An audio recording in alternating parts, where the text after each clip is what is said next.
Good morning, I'm Sunetra Choudhury, political editor of Hindustan Times, bringing you the best from our pages on Thursday, April 23rd. First up, I look at the numbers as they stand today. There are now 21,387 cases across the country, and there have been 683 deaths.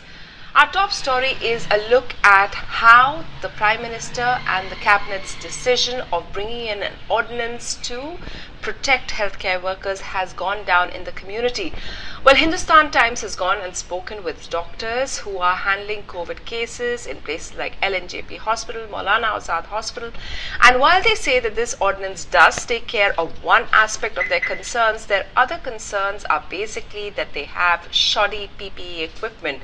A lot of the doctors that spoke with Hindustan Times showed that initially it was a shortage, but after the shortage was talked about, a lot of private organizations and NGOs donated PPEs, but they are such poor quality that even while wearing one wear and during the shift, they tear in several places, making healthcare professionals vulnerable. Let's not forget that only in Delhi, about 87 healthcare professionals have till now contracted coronavirus.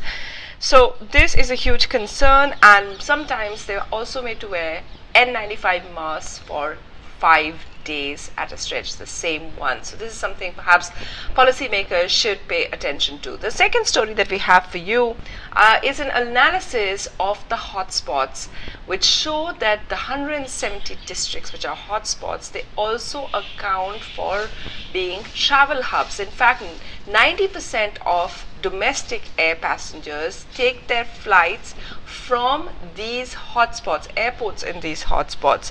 And the 170 districts are also home to 70% of migrants who leave their home for other reasons than marriage. So this is perhaps, this explains why the government is so loath to start travel even after the lockdown is lifted on May 3rd. Remember, Prime Minister has now called a meeting on Monday of Chief Ministers to get their opinion on how and when the lockdown should be lifted.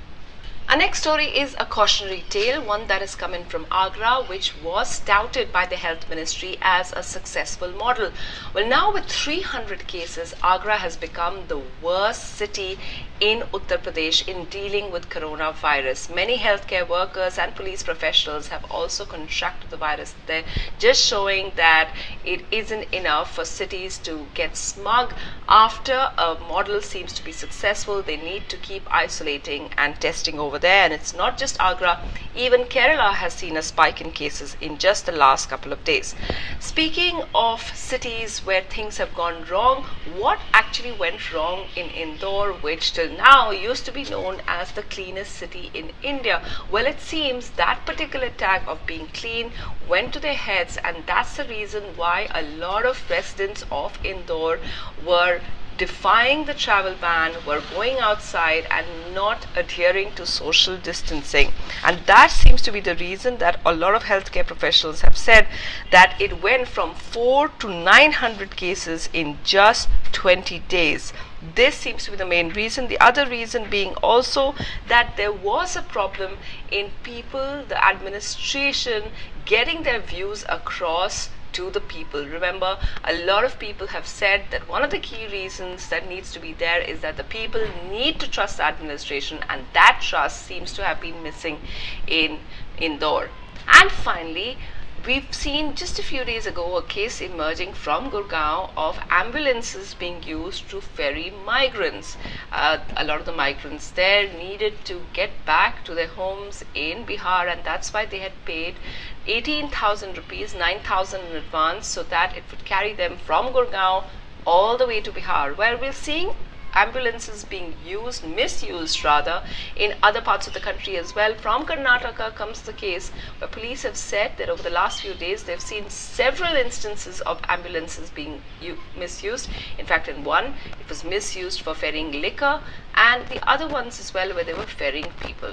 They've in fact made arrests in this case, and some of those ambulances have been confiscated by the police. Those are the news updates for now. Keep tracking HindustanTimes.com for regular news updates.